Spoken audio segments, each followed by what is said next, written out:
this video is all about these right here. Yeah, I'm gonna let you see inside the box. Summertime is excellent top water. I'm actually out on Lake Pickwick. I got some awesome videos coming for you guys next week, but I've been catching a few on top water, especially early in the morning. And as we get later in the summer, late in the afternoon, when it's hot as balls, is awesome for top water. They smash it, dude. Out of like nowhere, you'll be like, but what we're gonna do is we're gonna talk about top water must-haves. I guarantee you every pro has these in his box. I'm gonna tell you some sort of nuances too, some little tricks that I think are, I don't know, maybe outside the realm of normal when it comes to top water fishing. But get yourself some top waters, watch this video, hit the like and subscribe button, and let's talk top water. So I hope y'all are getting out fishing this weekend. I love to get out during summer. Summer is fun because the fish, like we've talked about, are potted up and they're just reactive. You can fish kind of fast, you can cover a lot of water, and they just, when you find the right pod, they absolutely smash it. But let's get to the juice. So top 3 top waters. I feel like I'm saying that word a lot. Top 3 top waters for summer, at least right now. That changes as we get later in summer. But for right now, my 3 picks, and I guarantee you these are the top 3 pro picks too. And you guys can disagree with me, especially down in the comment box. I love feedback like this. But for where the fish are at, number 1, and everybody knows this one, it's a spook. Now, there's a million different kinds of spooks. I actually have a bunch in my box. Basically, when I'm talking about a spook, I'm talking about a torpedo-looking kind of bait like that walks back and forth. And there's a lot of variations. This is one that's not actually made anymore. If you can find them, they're awesome. It's a Jackal bow stick. It's got a little space right in there that makes it bubble. Strike King has one. There's just a million. Couple things that I'm gonna tell you. Switch out the hooks on any one that you get. The one that I just showed you before, that's a 1-knocker. You can hear it, but it has totally crappy hooks on it because it's actually a saltwater bait. This thing catches them, dude. But the thing with the spook is you can cover water, and I feel like it calls fish up, especially when you use, I like the 1-knockers for doing that. If you got clear water and you're fishing over, say, anywhere from like 6 to 12 to 15 feet of water for a largemouth. It's deeper for spots. But that knock and that walk really calls them out. You want just like a moderate chop or fairly flat water, but low light conditions are ideal. This is probably perfect. Like what you see out here, there's a little bit of a chop on the water, but not too much. And all you're gonna do is just fish that around any kind of cover, grass. If you got a big grass flat, it's a great way to call them up out of that. I've been fishing it around docks lately. The past few mornings that I've been out here on Pickwick, I've been kind of throwing it around docks and around any kind of little like cover structures that are either underwater or emergent. I'll throw it like along the docks. I'll throw it over these boat rails that are in the water. It's an epic bite, and they will come out of nowhere and eat it. But a spook is definitely my number 1. You can fish it around stuff, you can fish it over stuff, and it really calls them up.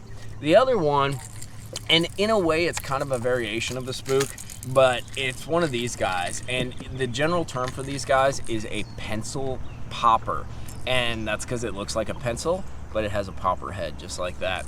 This is the Berkeley version. I really like the Berkeley version. It's slightly smaller than the original pencil poppers that came out. It's very easy to walk, very easy to cast. The hooks on it are actually pretty decent. They dull out after a while, but you actually don't need to change them out too quick.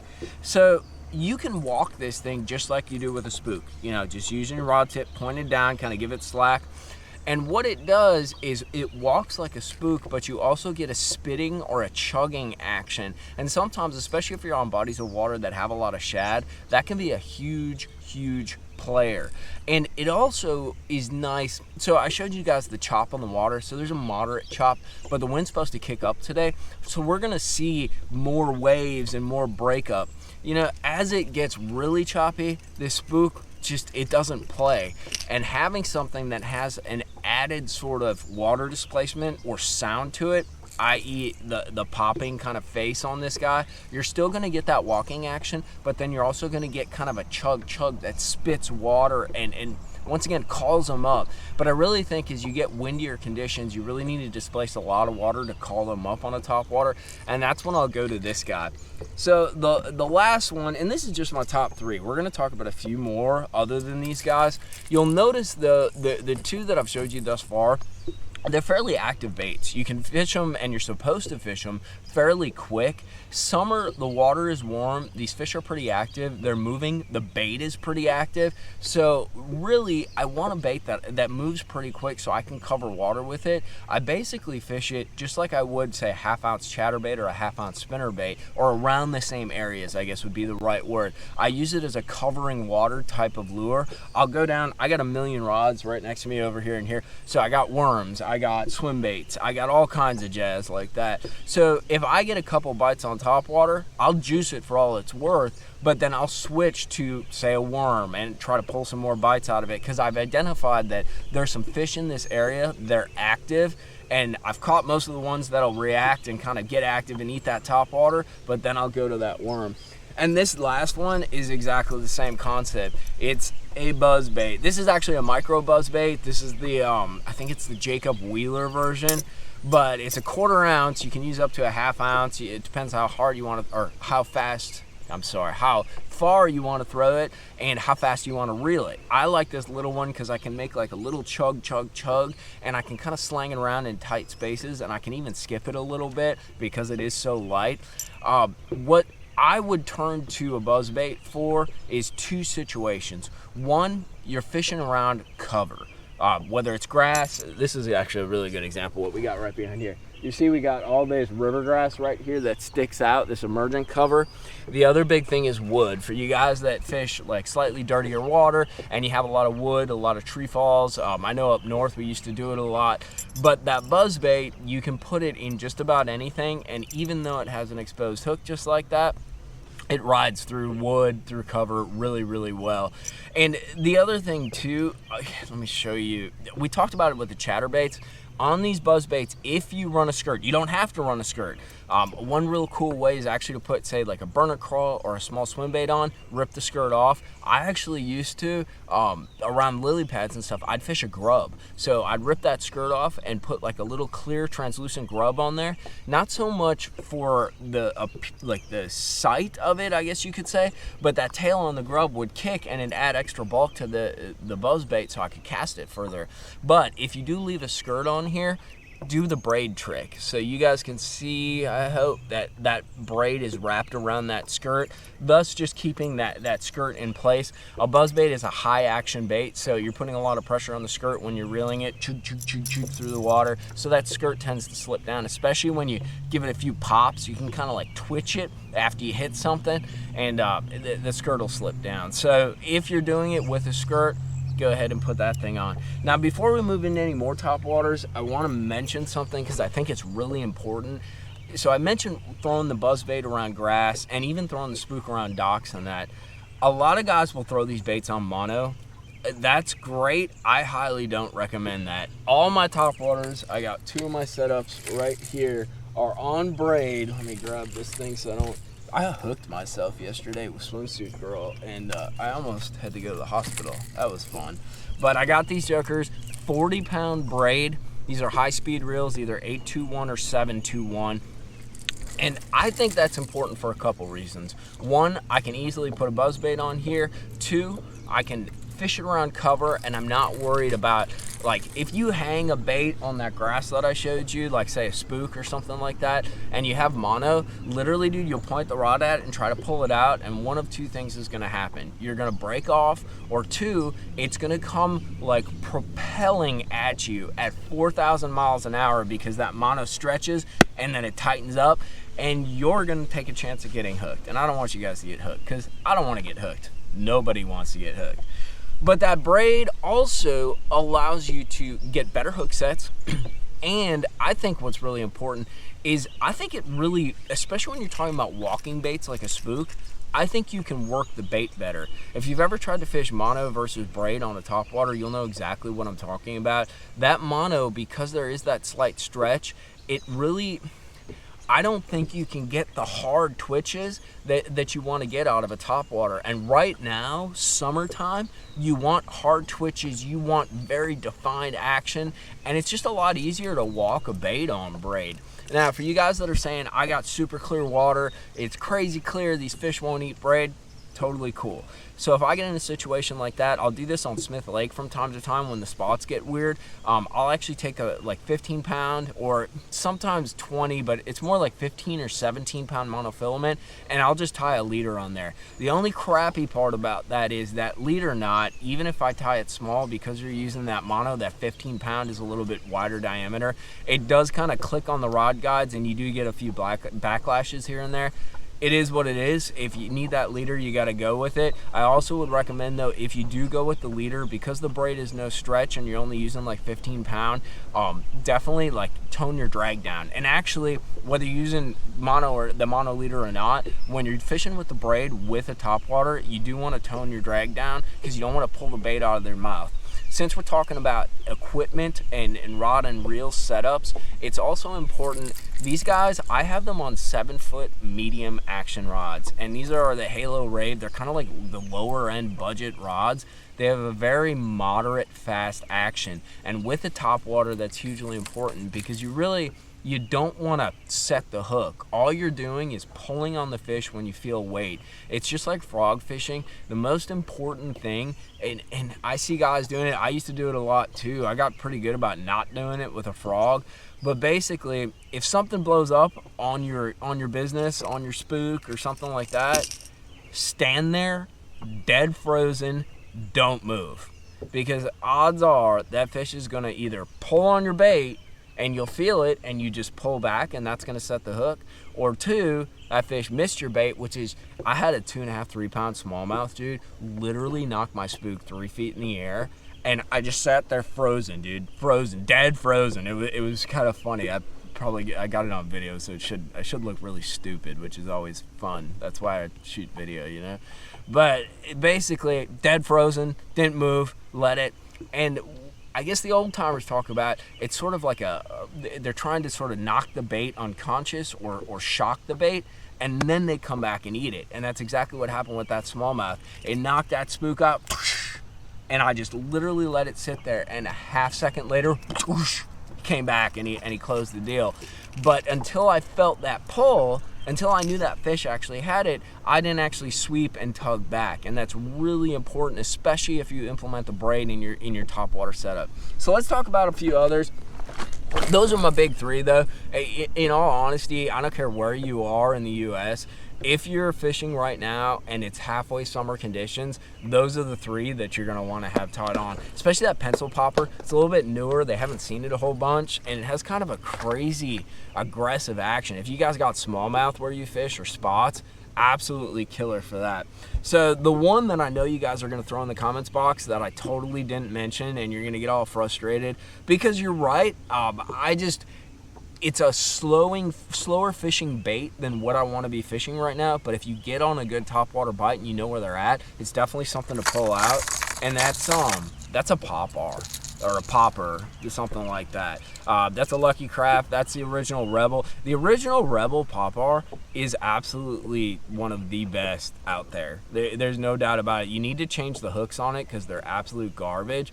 But it's amazing because they have different mouths, like the flat part that actually pops, and there's something about the way Zell Rowland, the guy who designed it, did that mouth. And even on the ones you get from Walmart for like $3 or whatever it is, they just bubble right. And if you guys play with them a bit, you'll know what I'm talking about. You want kind of just a soft kind of bubble, almost like you're blowing a small bubble out of your like when you give your kids, or if you are a kid, you know, if you're blowing bubbles out of those bubble things, those circles, you just want a soft little small bubble.